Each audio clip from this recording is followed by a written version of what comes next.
नमस्ते। आपकी अनुमति से मैं कल के बारे में थोड़ा-सा बताना चाहता हूँ।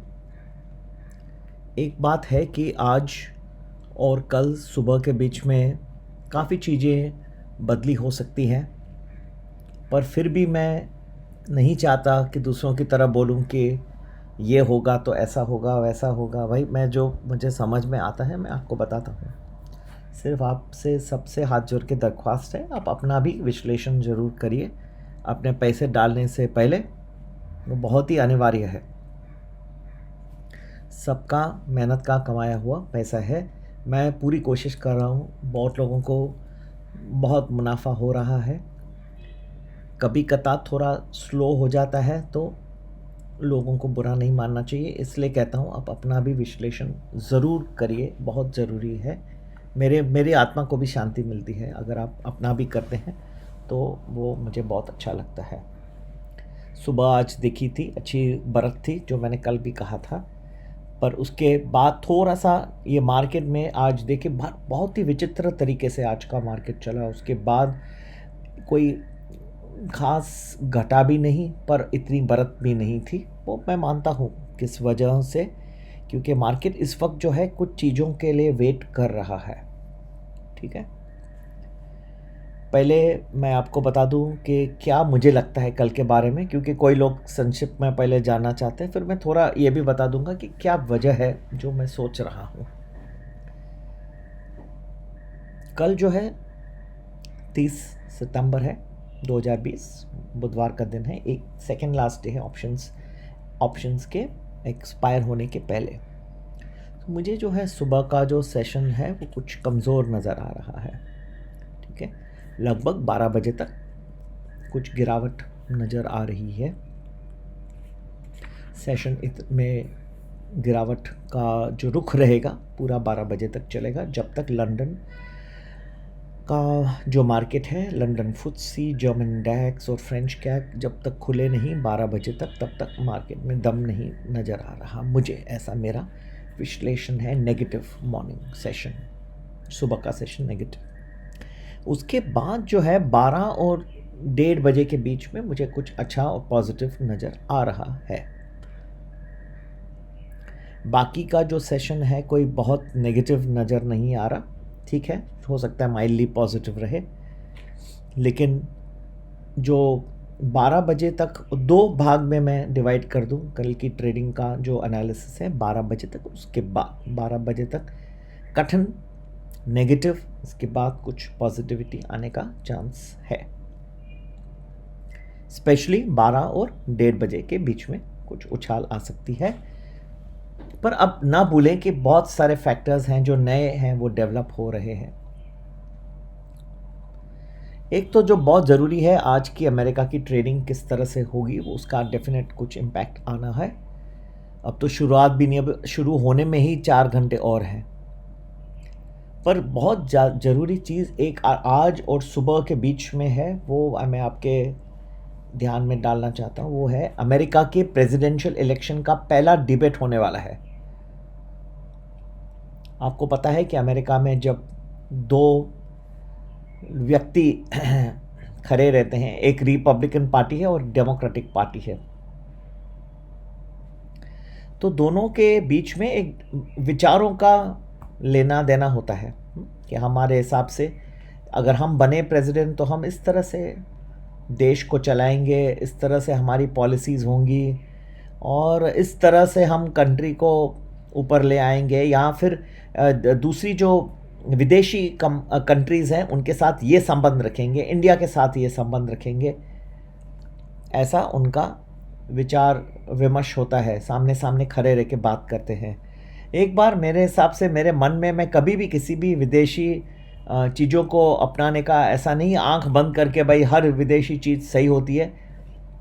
लेकिन एक बात मैं मानता हूँ कि ये जो सामने सामने खड़ा रह के बात करते हैं, ये जो डिबेट करते हैं, विचारों का लेना देना होता है, तो ये मुझे लग रहा है ये इंडिया में भी होना चाहिए। ये जो मेन जो पार्टीज़ हैं, दो या तीन जो है, तो हमारी तो इतनी है पर गिनने में भी मुश्किल होता है, मुझे तो याद भी नहीं अभी कितनी है। लेकिन सामने सामने खड़ा रह के नेक्स्ट टाइम जो है थोड़ा, और कोई वजह नहीं, सिर्फ ये कि वो जब आ जाएं पावर में तो वो क्या पॉलिसीज़ ले आएंगे वो क्लियर होना चाहिए। नहीं तो फिर क्या होता है कि एक जो है वो कहाँ पे श्री पेरंदूर में खड़ा रह के बोल रहा है, एक जम्मू में बात कर रहा है, वो क्या बोल रहे हैं, सामने सामने आंख मिला के बात करे तो थोड़ा अच्छा समझ में आ जाता है अभी क्या होता है। एक बात है कि अगर ट्रम्प साहब आते हैं, प्रेसिडेंट ट्रम्प वही आ जाते हैं पॉलिसी में, तो उनके वो जो है काफ़ी कुछ एंटी चाइना और एंटी पाकिस्तान में ये हेल्प करते हैं। उनकी पॉलिसीज़ जो है टेररिज्म के विरुद्ध काफ़ी रहती है, तो उस हिसाब से भारत को बहुत उसका लाभ मिलेगा अगर वो ट्रम्प साहब आ जाते हैं वापस। तो क्योंकि चाइना के अगेंस्ट आप तो जानते हैं अमेरिका में भी उसका एंटी चाइना सेंटिमेंट बहुत ही रहा है, विरुद्ध रहे हैं वो चाइना के अगेंस्ट। और दूसरी बात है फेवरेबल ये रहता है कि उनकी जो पॉलिसीज़ है हमेशा प्रो स्टॉक मार्केट रहती हैं, शेयर बाज़ार को बढ़ाने की कोशिश करते हैं, हमेशा ऊपर जाए शेयर मार्केट। वो कहते हैं ना कि खुद ये जो इतना शेयर मार्केट बढ़ा है जब से मैं आया हूँ प्रेसिडेंट बन के, देखो कितना बढ़ा है, और जो बाइडेन साहब अगर होते तो बढ़ता नहीं, ऐसा वो कहते हैं। ठीक है, तो उनकी पॉलिसीज़ हमेशा फेवरेबल मानी जाती है, प्रो स्टॉक मार्केट माना जाता है। ठीक है, शेयर बाज़ार को मदद करता है। लेकिन एक बात ज़रूर ध्यान में रखिए कि वो इमिग्रेशन में इतना हेल्पफुल नहीं रहते हैं। जो इंडिया की जो आईटी इंडस्ट्री, आईटी कंपनियां हैं, हाँ, उनके लिए वो बेनिफिशियल नहीं। उनको वो वीज़ाज, H1B वीज़ा में हमेशा ही कुछ ना कुछ उनको वो प्रॉब्लम्स क्रिएट करते रहते हैं, और अगर वो वापस आ गए तो ये पॉइंट में इंडिया को काफ़ी प्रॉब्लम आ सकता है। आईटी कंपनीज़ को इसका जो है नुकसान हो जाएगा इस चीज़ का, कि वो H1B वीज़ाज़ में कभी इतने हेल्पफुल नहीं रहे हैं। जो बाइडेन साहब जो है वो उल्टा बोलते हैं, वो बोलते हैं कि अगर मैं आ गया पावर में तो मैं इमिग्रेशन को अच्छा रखूँगा, लोगों को आने दूंगा, हमारे देश में जो है ना सॉफ्टवेयर इंडस्ट्री को बढ़त दूंगा, जो अच्छा टैलेंटेड लोग हैं उसको मैं विदेशों से भी आने की अनुमति दूंगा। तो उस हिसाब से ये जो बाइडेन साहब इस मामले में काफ़ी फेवरेबल हैं इंडिया के लिए, तो इनका डिबेट जाना बहुत ज़रूरी है। और एक चीज़ आप लोगों को ध्यान ज़रूर रखनी चाहिए कि जो बाइडेन साहब जो है वो टैक्सेस बढ़ाना चाहते हैं। तो एक तरह से वो अगर पावर में आ गए तो टैक्सेस बढ़ जाएंगी अमेरिका में।